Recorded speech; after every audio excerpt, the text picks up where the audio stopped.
Five Nights at Freddy's is an indie game series created by Scott Cawthon, the first of which was released back in 2014.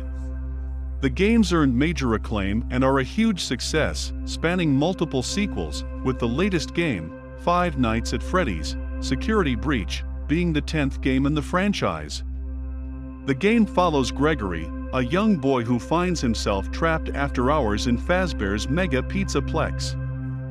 He is convinced the security personnel are after him, so he goes to the titular Freddy Fazbear, who surprisingly offers to help him find an exit as he evades the other, not as friendly animatronics along the way.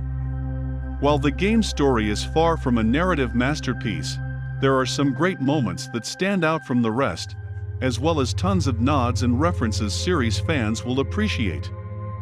In terms of gameplay, Security Breach is also the most unique game in the series thus far. As opposed to sitting in a room watching security cameras and trying to keep the doors closed with a limited power supply, players will instead be able to freely roam around the facility as Gregory from one location to another, as well as run, crouch, and hide while trying to evade several animatronics on the map.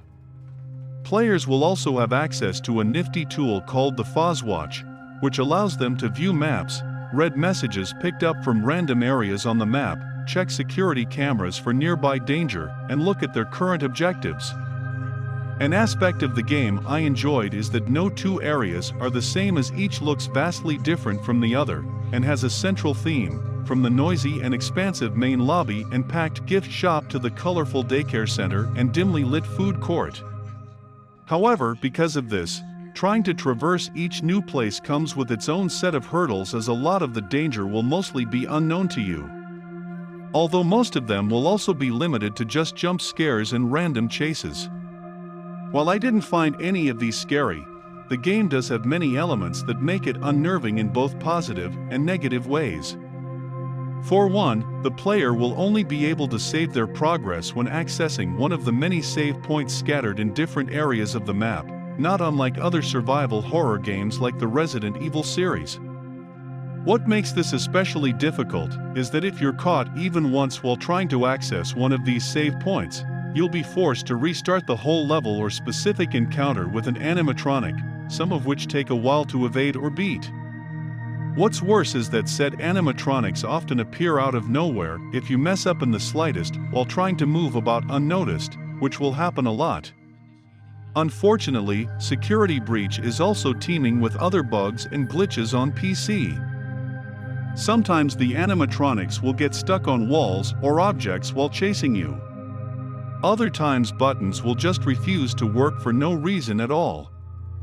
The most annoying technical issue, however, is the constant frame rate drops I experienced throughout the game, which remained consistent no matter how many times I tried to tune the graphical settings. It is not all bad though, as visually Security Breach is one of the best looking games in the series. The game sports detailed fully 3D models as well as vibrant and aesthetically pleasing levels that actually make you feel like you're in a malignant pizzaplex. The animatronics also exhibit the most visual detail, which is mostly seen chiefly in their trait of degrading in appearance over time as the game progresses. Security Breach also features a talented cast of voice actors, who do a good job voicing each animatronic and their dynamic personalities. All in all, Five Nights at Freddy's: Security Breach offers a very mixed experience. The game includes lots of narrative surprises, as well as nods and references to older games in the series that'll shock and delight fans, while still including gameplay elements any survival horror fan will enjoy. It's just too bad that it's also riddled with bugs, glitches, and mediocre scares compared to previous titles in the franchise.